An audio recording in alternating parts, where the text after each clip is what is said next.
नमीसु मंत्र 5। ओम गर्भेनु नो जनिता दंपति गर्भेवस्त्वष्टा सविता विश्वरूपः न किरस्य प्रमिनन्ति व्रतानि देवेद नावस्य पृथ्वी उदद्यो। अब इसका सरल पाठ पढ़ता हूँ। गर्भेनु नो जनिता दंपति कः देवः त्वष्टा सविता विश्वरूपः न के अस्य प्रमिनन्ति व्रतानि वेद नो अस्य पृथ्वी उदद्यो। इस मंत्र में पहला शब्द मिलता है गर्भे। गर्भे उसकी धातु होती है गर्भ या ग्रह, जिसका अर्थ होता है ग्रहण करना, लेना। तो इस तरह से हम गर्भे को बोल सकते हैं ग्रहण किया हुआ, लिया हुआ या गर्भ। नु निश्चय ही ये अव्यय है।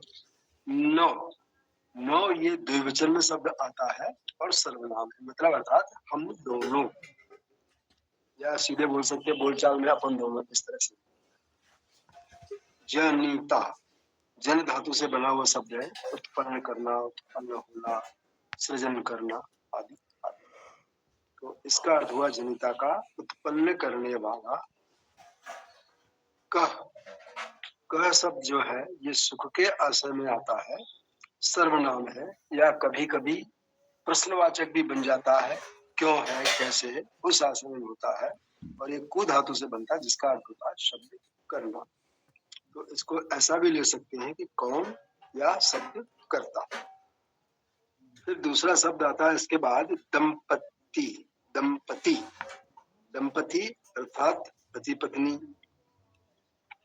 इस तरह से भी लेते हैं इसको।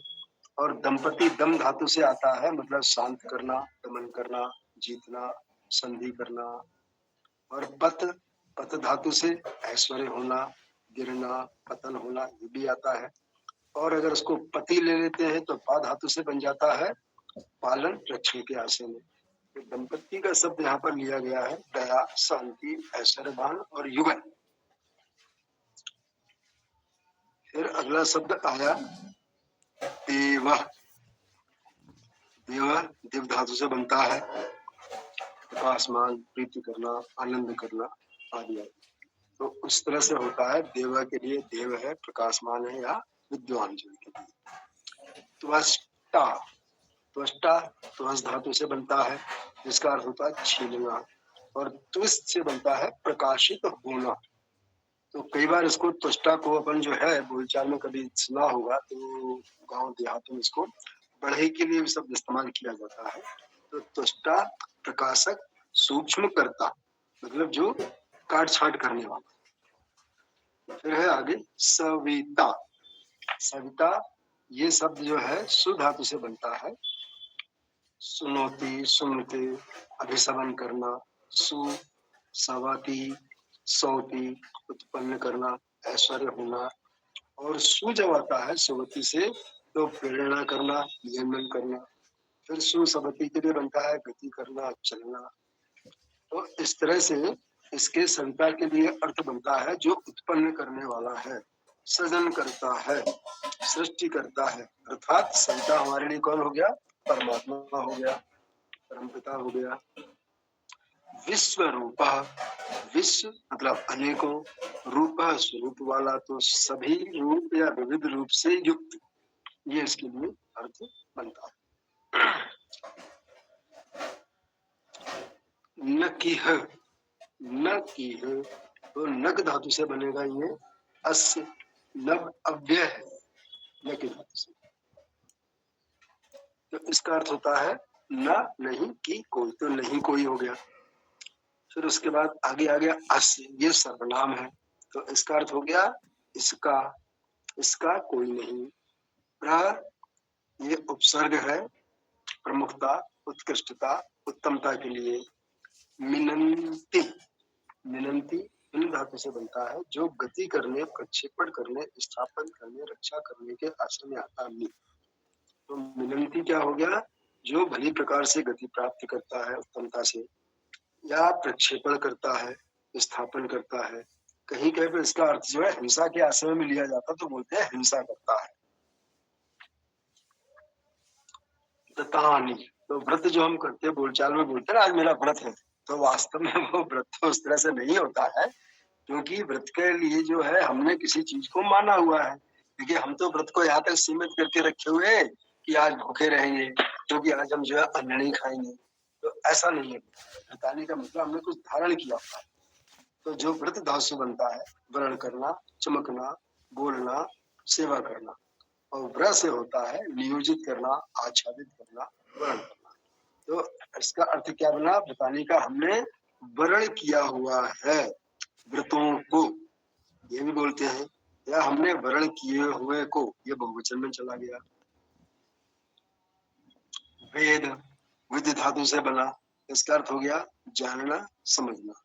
फिर अगला शब्द पहले की तरह आया नौ, तो ये द्विवचन में हो गया, अपन दोनों या हम दोनों। अस्य सर्वनाम है पहले की तरह, इसका अर्थ वही है इसका। पृथ्वी, पृथ धातु से है, मतलब विस्तीर्ण, फैलाव लिए हुए, प्रक्षेपण करना, प्रेरणा करना, भेजना, व्याप्त होना, शासन करना। तो पृथ्वी शब्द का हम अर्थ इस तरह से भी ले सकते हैं कि विस्तार युक्त, शासन युक्त, और प्रक्षेपण युक्त, प्रेरणा करते हुए।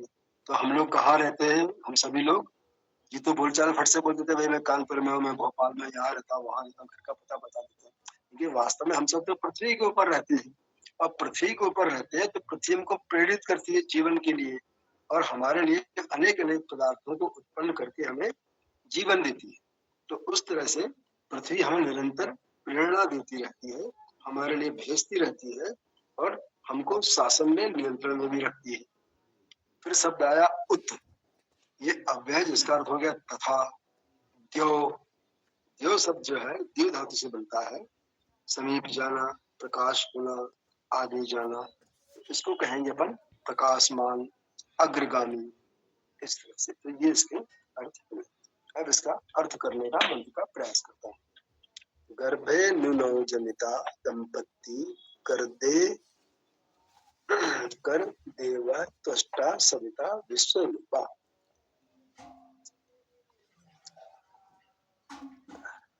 हम दोनों सृजनशील, परस्पर ऐश्वर्यवान, किसको गर्भ में धारण करते हैं, निश्चय ही किसी को गर्भ में धारण करते हैं।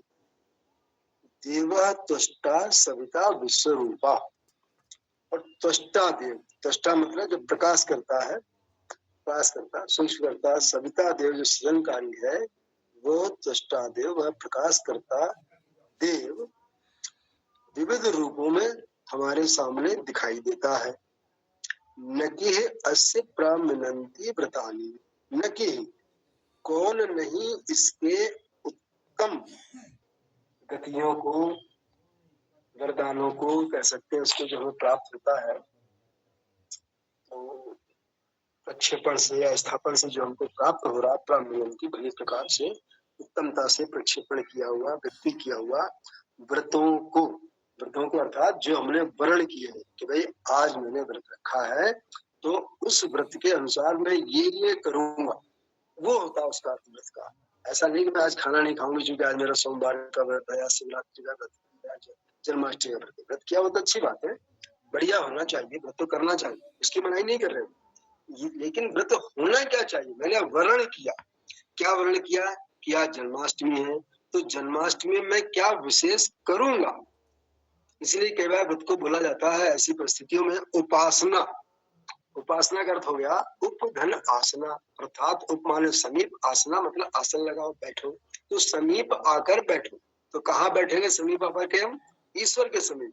तो बोलेंगे भाई ईश्वर तो सर्वव्यापी है, बिल्कुल सर्वव्यापी है, तो जहां आपको अच्छा लगे वहीं बैठ जाइए, ईश्वर वहीं आपके पास है, आप उसका चिंतन विचार करिए। ये व्रत का जो है मुख्य प्रयोजन है। भूखे रहना प्रयोजन नहीं है व्रत का। हाँ, ये प्रयोजन जरूर है व्रत का कि हम उस दिन अपने अन्य दिनों के समान का भोजन नहीं करेंगे। इसीलिए अंग्रेजी में इसको कहा जाता है फास्ट, मतलब इनहिबिशन ऑफ नॉर्मल फूड। जो हम रोज अपना सामान्य भोजन करते हैं उसको रोक देना है। और आज हम दूसरा भोजन करेंगे जिससे हमको आलस्य कम आए, प्रमाद सुस्ती ना आए, मन में और कोई दूसरे दूसरे अनेकों क्रियाओं कर्मों के विचार ना आए, इसलिए हमको व्रत करना है। ठीक है, तो अब आगे चलते हैं जो हमारे व्रतों को उत्तमता से प्रक्षेपित करता है।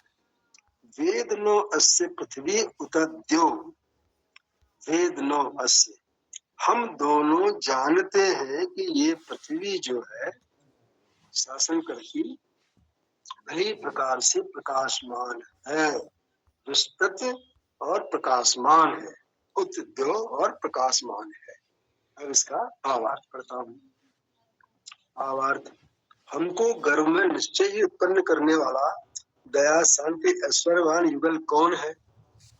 वह शब्द करता, देव प्रकाशमान प्रकाशक, सूक्ष्म करता, सृष्टि करता, ऐश्वर्यवान प्रेरक, सभी रूप विविध रूप युक्त है। इसके